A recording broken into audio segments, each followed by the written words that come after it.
4 weeks ago, Uganda appeared to do a U-turn after what had been touted as successful discussions on the subject of a joint pipeline in August last year.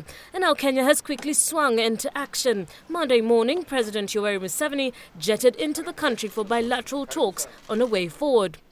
Sources privy to the meeting say Uganda's hesitation to a joint pipeline with Kenya hinged on challenges they believed Kenya faced with land acquisition as well as security, which they asked Kenya to guarantee should the joint route be adopted.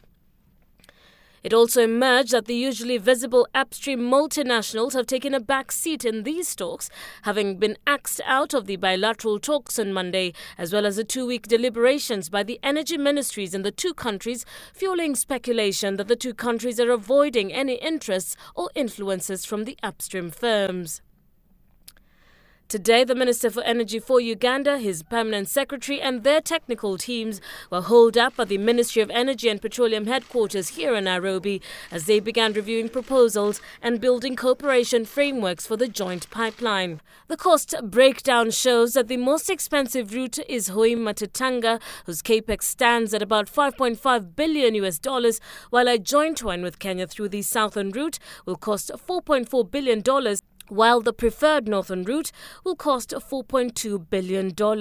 Should the talks fail and Uganda decides to go it alone from Hoima to any port in Kenya, it would cost them $3.9. And if Kenya decides to build its own pipeline through the Lapsset route, that's from Lokichar down to Lamu, the cost would be about $2.1 billion. According to Petroleum Permanent Secretary Andrew Kamau, a joint pipeline with Uganda would cost $9 a barrel to transport the crude oil, while going it alone would push the cost to $14 a barrel. Ministry sources say the officials from the two countries will leave Nairobi tomorrow for a fact-finding mission to the ports of Mombasa, Lamu and Tanga in Tanzania. Terryanne Chebet for The Big Question.